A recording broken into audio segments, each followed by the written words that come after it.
नमस्कार। हकीकत में मैं राकेश वर्मा आप सभी का स्वागत करता हूं। 21 अगस्त 2024 वह दिन जिस दिन पूरे भारत थम चुका था, शिथिल पड़ चुका था। जितने भी सड़कें थी सभी जाम थे। रेलवे प्लेटफॉर्म पर भी ट्रेनें खड़ी थी कई कई घंटों तक। जहां का तहां थम चुका था भारत, इस वजह से कि माननीय सुप्रीम कोर्ट के द्वारा 1 अगस्त 2024 को SC/ST कोटा को लेकर के एक फैसला सुनाया गया था, जिसके कारण SC/ST वर्ग के लोग खासे नाराज थे। लगातार माननीय केंद्र सरकार से यह मांग कर रही थी SC/ST वर्ग कि केंद्र सरकार अध्यादेश ला करके माननीय सुप्रीम कोर्ट के उस आदेश को पलट दे। लेकिन माननीय प्रधानमंत्री साहब ने SC/ST वर्ग के जनप्रतिनिधियों के एक प्रतिनिधिमंडल को आश्वस्त तो किया, लेकिन अध्यादेश लाने की घोषणा नहीं कर पाए। और उसी बीच हरियाणा सरकार के द्वारा कोटा को लेकर के एक निर्णय लिया गया, जिसके तहत 20% SC/ST वर्ग के लोगों को आरक्षण देने की बात कही गई, जिसमें वैसे SC/ST वर्ग के जाति समूह जो अत्यंत पिछड़े हैं उन्हें 10% विभाजित करके आरक्षण का लाभ देने हेतु प्रावधान बनाया। इससे यह साफ साबित हो गया कि माननीय मोदी का जो मंशा था वह सिर्फ दिखावे मात्र का था, क्योंकि जब NDA की सरकार, भाजपा की सरकार केंद्र में है और माननीय प्रधानमंत्री यह आश्वस्त करते हैं SC/ST वर्ग के प्रतिनिधिमंडल के जरिए सभी SC/ST वर्ग के लोगों को कि वे माननीय सुप्रीम कोर्ट के द्वारा पारित आदेश को नहीं मानेंगे, वे उसे लागू नहीं करेंगे, तो फिर पूरे भारत भर के जितने भी राज्यों में अलग अलग सरकारें हैं उन्हें माननी चाहिए थी। लेकिन ऐसा हुआ नहीं। तब जाकर के SC/ST वर्ग के जितने भी बुद्धिजीवी लोग थे उनके द्वारा एक कैंपेन चलाया गया। SC/ST वर्ग के लोगों को जागरूक किया गया। SC/ST वर्ग के जितने भी संघ संगठन थे उनके माध्यम से घोषणाएं की गई, एवं जो राजनीतिक दल दबाव समूह थे उनके द्वारा भी सोशल मीडिया पर आकर के विभिन्न सोशल मीडिया साइट्स के माध्यम से जागरूकता फैलाया गया और 21 अगस्त 2024 को पूरे भारत बंद करने की घोषणा कर दी गई, जो एक सफल प्रयास भी रहा। आपने देखा 21 अगस्त 2024 भारत जहां का तहां थम गया था। बेहद ही सफल रहा 21 अगस्त 2024 का भारत बंद। 21 अगस्त 2024 के भारत बंद का 4 दिन बीत चुके हैं, लेकिन माननीय प्रधानमंत्री के द्वारा अब तक एवं सरकार के तरफ से किसी भी प्रतिनिधि के द्वारा, कोई भी कैबिनेट मंत्री के द्वारा अब तक किसी प्रकार के कोई बयान नहीं जारी किए गए हैं कि SC/ST वर्ग के लोगों को परेशान होने की आवश्यकता नहीं है, हताश होने की आवश्यकता नहीं है, घबराने की आवश्यकता नहीं है। माननीय सुप्रीम कोर्ट के द्वारा जो पारित आदेश है उसे लागू नहीं किया जाएगा पूरे भारतवर्ष में। तो SC/ST वर्ग के लोगों के अंदर और खीज है कि सरकार आखिर क्या चाहती है। इसी बीच आप देख पा रहे हैं किस प्रकार से एक सोशल मीडिया पर जंग छिड़ चुका है। इस 21 अगस्त 2024 को जो भारत बंद हुआ उसे वे लोग विरोध जता रहे हैं, वे लोग उसका विरोध कर रहे हैं जो आरंभ से ही आरक्षण खत्म करने की मांग करते रहे हैं। अब आप उनकी मानसिकता को समझे, जो एक तरफ आरक्षण खत्म करने की मांग करते हैं और उन्हीं लोगों को जब इनके आरक्षण जो दिए गए हैं उसमें से 10% काट करके EWS के रूप में आरक्षण प्रदान किया जाता है, तब वे विरोध नहीं करते हैं। सहर्ष 10% EWS के रूप में आरक्षण में स्वीकार करते हैं। और आपको जान करके हैरानी होगी कि जिनके पास करोड़ों का संपत्ति है, कई कई बीघा जमीन है, कई कई एकड़ जमीन है, 2-2, 3-3 मंजिला उनके पास रहने के लिए घर है, मकान है, उनके पिता भाई का महीने का लाखों का इनकम है, लेकिन वे EWS कोटे का लाभ लेकर के सरकारी नौकरी प्राप्त करने की चेष्टा कर रहे हैं और नौकरी प्राप्त भी कर रहे हैं। ये वे लोग हैं जो प्रारंभ से आरक्षण खत्म करने की डिमांड करते रहे हैं और वे EWS का लाभ ले रहे हैं। अब अभी जब माननीय सुप्रीम कोर्ट के द्वारा SC/ST वर्ग में कोटा का प्रावधान कर और जो पिछड़े हुए SC/ST वर्ग के जाति समूह हैं उनको लाभ पहुंचाने हेतु फैसला दिया गया। अब इसमें भी उन लोगों के द्वारा, उन वर्गों के द्वारा जो आरक्षण खत्म करने की डिमांड करते रहे, ईडब्ल्यूएस लेकर के खुश हैं, उनके द्वारा यह एक रूमर फैलाया जा रहा है, एक प्रोपगेंडा चलाया जा रहा है कि जो एससी एसटी वर्ग के अमीर जाति हैं, उनके द्वारा गरीब वर्ग के जो एससी एसटी वर्ग के लोग हैं, जाति समूह हैं, उनका माइंड वॉश करके, उनको गलत सलत तरीके से बरगला करके, बहला करके और उनको सड़कों पर उतारा गया। क्या यह सत्य है? बिल्कुल नहीं। शायद जो ऐसा कह रहे हैं उनको ज्ञात नहीं है कि यह एससी एसटी वर्ग 1924 का नहीं है, यह एससी एसटी वर्ग 2024 का है। और यह भली भांति समझता है कि आपका मनसा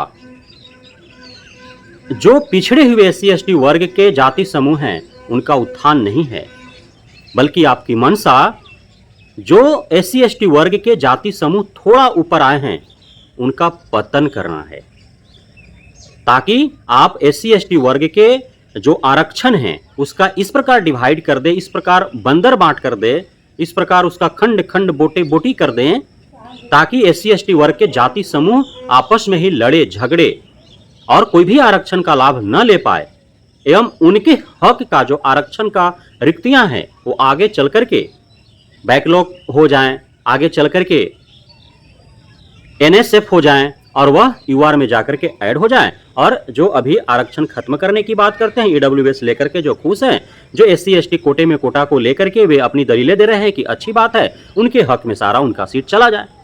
क्योंकि मैं बारंबार आप सभी को समझाते रहा हूं कि यह जो कोटे में कोटा वाला जो व्यवस्था है कहीं से न्यायोचित नहीं है, किसी के लिए भी फायदेमंद नहीं है। जीतनराम मांझी यदि कैबिनेट मंत्री हो गए तो पूरे बिहार के सारे मुसहर कैबिनेट मंत्री नहीं हो गए। चिराग पासवान यदि कैबिनेट मंत्री बन गए तो पूरे बिहार के सारे दुसाद कैबिनेट मंत्री नहीं हो गए। तो यह समझने की आवश्यकता होगी कि किसी जाति वर्ग समूह के 2, 4, 10 परिवारों को आगे बढ़ जाने से पूरा वह जाति समूह ही आगे नहीं बढ़ गया। अभी जो कोटे में कोटे वाला है, यह कोई क्रीमी लेयर और नॉन क्रीमी लेयर तो है नहीं कि चिराग पासवान अमीर हो गए तो उनको नहीं मिलेगा, जीतनराम मांझी अमीर हो गए तो उनको नहीं मिलेगा, बाकी मुसहरों को मिलेगा, बाकी दुसादों को मिलेगा। या जो चमार जाति से, जो मीना जाति से, जो डोम है, नट है, भुइयां है, उन जातियों से कुछ कुछ ऊपर उठे हैं तो उनको नहीं मिलेगा, बाकी उन्हीं के जातियों को और लोगों को मिलेगा। इस प्रकार से व्यवस्था नहीं है, वो जाति बांटी जा रही है। यदि पासवान को नहीं मिलेगा मतलब पासवान गरीब हो या अमीर हो नहीं मिलेगा। यदि चमार को नहीं मिलेगा मतलब चमार गरीब हो अमीर हो नहीं मिलेगा। यदि मुसहर को नहीं मिलेगा मतलब गरीब हो अमीर हो मुसहर नहीं मिलेगा। हर जिन जातियों को मिलेगा उसमें भी गरीब हो अमीर हो सबको मिलेगा। इस प्रकार से डिवाइडेड करने की बात कही जा रही है। ऐसा नहीं है कि ओबीसी में जो creamy layer non creamy layer का बात है उस आधार पर एससी एसटी वर्ग में माननीय सुप्रीम कोर्ट ने नहीं कहा है। और यदि कह भी देता है सुप्रीम कोर्ट कि creamy layer non creamy layer में बांट दो तो भी न्यायोचित नहीं है, क्योंकि अब तक एससी एसटी वर्ग के लोगों ने क्रीम खाया ही नहीं है कि उनको क्रीमी लेयर और नॉन क्रीमी लेयर में बांटा जाए। आपके आसपास के कितने ऐसे दलित, महादलित, आदिवासी वर्ग समूह जाति के परिवार हैं जिनको ढंग से रहने के लिए घर है, पहनने के लिए जिनको ढंग से पोशाक मिल पा रहा है, खाने के लिए जिनको ढंग से अन्न मिल पा रहा है, जो बीमार पड़ते हैं तो तुरंत इलाज के लिए उनके पास पैसे उपलब्ध हैं, अपने बच्चों को पढ़ाने के लिए अच्छे विद्यालयों में या कोचिंग कराने के लिए उनके पास पैसे की व्यवस्था है। कितने ऐसे दलित, महादलित, आदिवासी हैं जिनके पास अपना जोत जमीन है, कितने हैं ऐसे? तो कैसे हम डिवाइड कर सकते हैं, इसको समझने की आवश्यकता है। और मैंने आपको बताया है कि किस प्रकार से भारत सरकार के नियम है या विभिन्न राज्यों के नियम है, आरक्षण का लाभ देने का क्या प्रावधान है। आप सभी को मैंने पिछले कई वीडियो में बताया है कि जो आरक्षण रोस्टर तैयार होते हैं, रिजर्वेशन रोस्टर जो तैयार किए जाते हैं, उसमें ऐसा नहीं है कि जितना सीट हैं उसमें 27% ओबीसी को दे दिया, उसमें 15% एससी को दे दिया, उसमें 7.5% एसटी को दे दिया। ऐसा नहीं होता है। उसमें एक रिसाइकल विधि अपनाई जाती है। पहला से शुरू होगा तो 1, 2, 3 यूआर को चला जाएगा, चौथा नंबर आपका ओबीसी का आएगा, 5वां, 6ठा, 7वां, 5वां और 6ठा यूआर को, और फिर 7वां नंबर किसका आ जाएगा, वो एससी का आ जाएगा। फिर 8वां 9वां यूआर का, 10वां नंबर ईडब्ल्यूएस का, 11 12 13 फिर चला जाएगा यूआर का और 14वां नंबर आएगा एसटी का। इस प्रकार से रिसाइकल होगा। फिर 15वां 16वां 17वां यूआर का, फिर 18वां ओबीसी का। तो इस प्रकार से रिसाइकल होते रहेंगे। अब आप समझे कि जब 9 गो सीट होगा, मान लीजिए कि 9 सीट हैं, तो 9वीं सीट है तो क्या उसमें एसटी वालों को जगह मिल पाएगा? नहीं मिल पाएगा। 13 को सीट होगा तो भी नहीं मिल पाएगा ना एसटी वालों को, क्योंकि 14वां नंबर पर एसटी को मिलेगा। तो 13 को सीटें के लिए वैकेंसी आया है, तो क्या एसटी को उससे मिल पाएगा? नहीं मिल पाएगा। अब आप समझिए कि सपोज 100 सीट की वैकेंसी निकली है या 200 सीटों की वैकेंसी निकली है। अब एससी एसटी वर्ग को 2 भागों में या 3 भागों में बांट दिया जाता है कि चलो इस राज्य में एससी वर्ग के 20 जातियां हैं, तो उनको 5-5 करके और 4 भागों में डिवाइड कर दिया गया, और जो उनको 15% रिजर्वेशन दिया गया है उसको 4 भागों में बांट दिया कि इस 5 जाति को 3% देना है, इस 5 जाति को 5% देना है, इस 5 जाति को फिर 5% देना है, इसको 1% देना, ऐसे करके डिवाइड कर दिया जाएगा। अब आप सोचिए कि जब रोस्टर तैयार होंगे तब आप कैसे, आप रिसाइकल करके देख लो। एक जब एससी आप हैं और आपको जब 15% आपका जब है, जब 14वां नंबर पर 100 सीट होने के उपरांत आ रहा है। अब जब किसी को 3, किसी को 5, किसी को 2, किसी को 1% जब हो जाएंगे, तब उस हिसाब से जब 100 सीटों के लिए 200 सीटों के लिए रोस्टर तैयार होगा, तब आपका नंबर कैमा पर आएगा।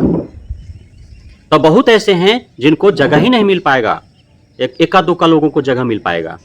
समझ रहे बात को? और आप ऐसे ही वंचित रह जाएंगे। तो मतलब मनसा क्या है आखिर? मनसा केंद्र सरकार या माननीय सुप्रीम कोर्ट या जो इसको सपोर्ट कर रहे हैं कोटे में कोटा को लेकर के, उनकी मनसा यही है ना कि एससी एसटी को जिनको मिल भी रहा है उनको भी ना मिले, और जिनको नहीं मिल रहा है वो तो नहीं मिल रहा है। अब जिनको नहीं मिल रहा है उनको ऐसा नहीं है कि वे केंद्र सरकार या माननीय सुप्रीम कोर्ट या जो कोटे में कोटा को सपोर्ट कर रहे हैं उनकी मनसा है कि उनको मिले, नहीं, उनका उत्थान कतई चिंता नहीं है इनकी। जो लाभ ले पा रहे हैं उस आरक्षण का, उसका पतन ही इनका मनसा है। यह समझने की आवश्यकता है। और आप सभी को ज्ञात होने चाहिए कि जब यह आरक्षण खत्म करने की डिमांड कर रहे हैं प्रारंभ से, तो फिर ईडब्ल्यूएस का सपोर्ट इन्होंने क्यों किया?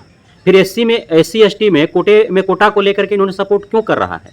ये तो सीधा डिमांड कर रहे हैं कि आरक्षण खत्म कर देना है, तो फिर एक तरफ आप सपोर्ट भी कर रहे हो ईडब्ल्यूएस का, एससी एसटी में कोटा को, और दूसरी तरफ आप आरक्षण खत्म करने की डिमांड कर रहे हो। ये कौन सी मानसिकता है आपकी?